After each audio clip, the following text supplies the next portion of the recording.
الصلاة والسلام عليك يا سيدي يا رسول الله وعلى آلك وأصحابك يا سيدي يا حبیب اللہ۔ بسم اللہ الرحمن الرحیم۔ سب کو میری طرف سے السلام علیکم ورحمۃ اللہ وبرکاتہ۔ وعلیکم السلام ورحمۃ اللہ وبرکاتہ۔ آج ماشاء اللہ چوتھا روزہ ہے۔ اللہ رب العزت قرآن پاک میں پارہ نمبر 2 سورہ بقرہ میں فرما رہا ہے ایام معدودات، کہ یہ گنتی کے کچھ دن ہیں۔ تو واقعی میں یہ گنتی کے کچھ دن ہیں کہ اتنی جلدی گنتے گنتے ہی گزر جاتے ہیں، اور دعا کرتے ہیں اللہ رب العزت سے کہ ہر دن ہمارے لیے باعث بخشش کا بن جائے، بخشش کا باعث بن جائے۔ اور چونکہ حضور علیہ السلام کی حدیث مبارکہ ہے کہ قیامت کے روز میں اس وقت تک اپنے امتیوں کی شفاعت کرتا رہوں گا جب تک کہ میرا ایک بھی امتی، یعنی جو ایمان والا ہوگا، میرا ایک بھی امتی جہنم میں ہوگا اور وہ جنت میں نہ چلا جائے۔ تو ہم سمجھتے ہیں کہ انشاءاللہ جنت میں ضرور جانا ہے انشاءاللہ، لیکن اس حدیث کے ہم نے دونوں پہلو یاد رکھنے ہیں کہ حضور علیہ السلام نے فرمایا کہ میں نے تب تک اپنے امتیوں کی شفاعت کرتے رہنا ہے جب تک کہ میرا ایک بھی امتی جہنم میں ہوگا اور وہ جنت میں نہ چلا جائے۔ اس کا مطلب یہ ہے کہ اپنا اپنا حساب دے کر جانا ہے۔ اس لیے یہ دعا کیا کریں کہ اللہ ہمیں بھی حساب جنت میں داخل فرما دے۔ اگر ہم یہ سمجھ لیں کہ نہیں ہم گناہ کریں یا نیکی کریں تو ایک ہی برابر ہے، حالانکہ یہ برابر نہیں، نیکی کرنے والا اور گناہ کرنے والا دونوں الگ الگ ہیں، یہ برابر نہیں۔ تو اس لیے دعا کیا کریں اے اللہ ہمیں اپنے نیک بندوں میں شمار فرما دے، یا اللہ ہمیں اپنے نیک بندوں میں شامل کر دینا۔ چلو حضور علیہ السلام نے فرمایا ہے کہ کسی بھی نیکی کو کبھی بھی چھوٹا مت جانو، اگر رستے میں تکلیف دہ چیز پڑی ہے تو اسے ہٹا دینا یہ بھی صدقہ جاریہ ہے، اگر کسی کو دلاسا دے دینا یہ بھی صدقہ جاریہ ہے، کسی کو اچھا مشورہ دے دینا یہ بھی صدقہ جاریہ ہے، کسی کی مدد کا سبب بن جانا یہ بھی صدقہ جاریہ ہے۔ اس لیے کبھی بھی یہ نہ سوچا کریں کہ یہ چھوٹی سی نیکی ہے یہ رہنے دیتے ہیں، بلکہ نہیں، وہ اللہ کی ذات بڑی رحیم ہے۔ میرا اللہ اتنا بڑا ہے کہ وہ جو چاہے وہ ہر شے پہ قادر ہے، وہ کر سکتا ہے۔ اس لیے آپ کبھی بھی کسی نیکی کو چھوٹا مت جانیں۔ آپ کی ہو سکتا ہے کہ ایک چھوٹی سی نیکی رب کو کتنی پسند آ جائے اور آپ کی بخشش کا ذریعہ بن جائے۔ اس لیے چونکہ یہ قرآن پاک آپ کو پڑھنا سکھایا جا رہا ہے، میں بھرپور کوشش کر رہی ہوں اپنی طرف سے، تو آپ یہ ذرا کوشش کریں کہ جہاں تک ہو سکے اس چینل کو شیئر کیا کریں، تاکہ کوئی بھی اگر ماں بہن اس کا وسیلہ اگر آپ بنیں گے کہ اگر وہ قرآن پاک سیکھتی ہے، کیونکہ جو مدعی ہوتا ہے یعنی کہ جو دعوت دینے والا ہوتا ہے تو جو نیکی کرتا ہے اس کو بھی اتنا ہی ثواب ملتا ہے جس نے دعوت دی، اس کو دعوت دینے والے کو اتنا ثواب ملتا ہے کہ گویا اس نے ہی وہ نیکی کی ہے، اور نیکی کرنے والے کا بھی ثواب کم نہیں ہوگا۔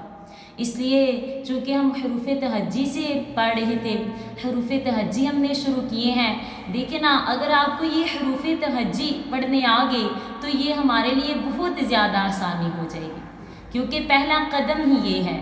دیکھیں نا جس طرح بچہ چلنا سیکھتا ہے تو جب آہستہ آہستہ چلتا ہے، بار بار گرتا ہے، پھر چلتا ہے، پھر گرتا ہے، آخر کار وہ دوڑنا شروع کر دیتا ہے جب وہ چلنا سیکھ جائے۔ تو یہی سمجھ لیں کہ یہ آپ کا پہلا سٹیپ ہے۔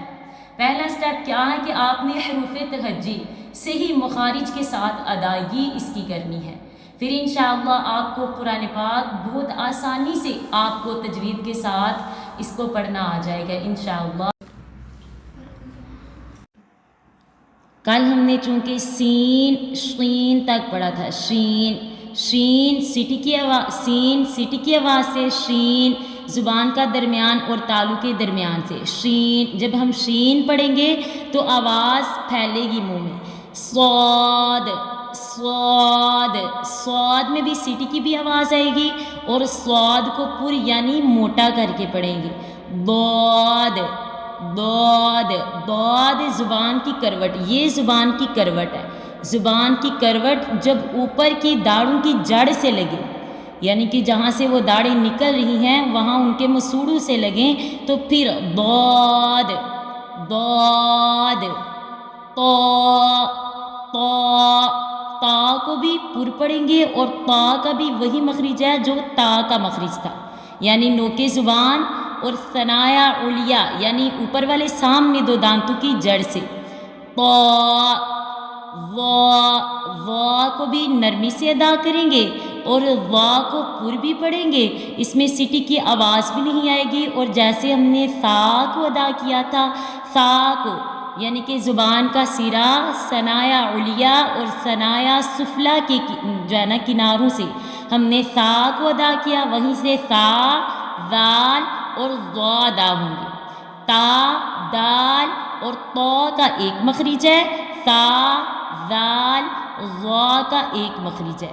آگے عین، عین، عین، عین چونکہ میں نے آپ کو بتایا تھا کہ خلق کے 3 حصے ہیں، میں نے اپنی پچھلی ویڈیو میں بھی بتایا کہ خلق کے 3 حصے ہیں، ابتدائی خلق، وسطی خلق، انتہائی خلق. تو جو وسطی خلق ہے وہاں سے ادا ہوگا عین اور ہا، عین یعنی خلق کے درمیانی حصے سے ہم ادا کریں گے عین، عین. ایسے ہی آگے غین، غین ابتدائی خلق یعنی خلق کا جو شروع والا حصہ ہے نا جو منہ کی طرف ہے وہاں سے ہم ادا کریں گے غین، غین، عین، غین. فا، فا جب اوپر والے دانتوں کے کنارے نچلے ہونٹ کے تر حصے سے لگے، جو نیچے والا ہونٹ ہے نا اس کے تر حصے سے جب اوپر والے دانتوں کے کنارے لگیں گے تو فا ادا ہوگا. فا، کوشش کریں اس طرح. فا جب اوپر والے دانت ہے نا جو اس کے کنارے نچلے ہونٹ کا جو تر والا حصہ ہے نا وہاں پر لگے گا فا. قاف، قاف زبان کی جڑ اور تالو کا نرم حصہ، ٹھیک ہے، یعنی وہ ایک چھوٹے سے جس کو کوا بھی کہتے ہیں گوشت کا ٹکڑا اوپر لٹک رہا ہوتا ہے نا جب ہماری زبان کے اوپر، تو جو ہے نا وہ یعنی کہ زبان کی جڑ جہاں پر ہے اس کے اوپر ہے وہ قاف، وہاں تالو کا نرم حصہ ہے. تو وہاں یعنی جہاں پر ہماری زبان کی جڑ ہے، جہاں سے زبان نکل رہی ہے، جہاں سے ہماری زبان نکل رہی ہے. جیسا کہ میں نے آپ کو پہلے بھی بتایا تھا کہ یہ زبان کی نوک ہے، یہ سرا ہے، یہ کروٹ ہے، یہ یہاں سے زبان نکل رہی ہے. فار ایگزامپل یہاں سے زبان نکل رہی ہے، یہ زبان کی جڑ ہے لاسٹ پر، تو وہاں سے زبان کے بالکل اوپر ایک گوشت کا ٹکڑا ہے وہ لٹک رہا ہے، وہاں پر جا کے زبان کی جڑ لگے گی. قاف کے ساتھ ہی یعنی زبان کی جڑ اور تالو کے نرم حصے سے قاف ادا کیا تھا، زبان کی جڑ اور تالو کے سخت حصے سے اسی کے ساتھ ہی سخت حصہ ہے وہاں سے ہم کاف ادا کریں گے. قاف اور کاف، ٹھیک ہے، یہ نرم حصے سے تالو کے اور یہ تالو کے سخت حصے سے ادا کیا جائے گا. قاف کو پر پڑھیں گے اور کاف کو باریک پڑھیں گے. اور چونکہ موٹے حروف جو پڑھے جاتے ہیں جو پر حروف ہیں ان کو حروف مستعلیہ کہا جاتا ہے. تو یہ 7 حروف ہیں، خا، صاد، ضاد، طا، ظا، غین، قاف، جن کا مجموعہ خس، صاد، غطین، قیض ہے. یہ ہر حال میں پر یعنی موٹے پڑھے جاتے ہیں. تو آپ نے ان کو بھرپور کوشش کرنی ہے، پریکٹس کرنی ہے، بار بار اس کو پڑھنے کی کوشش کریں، انشاءاللہ ٹھیک ہو جائیں گے. اور چینل کو زیادہ سے زیادہ سبسکرائب کریں اور صدقہ جاریہ سمجھ کے شیئر کریں. جزاکم اللہ خیرہ.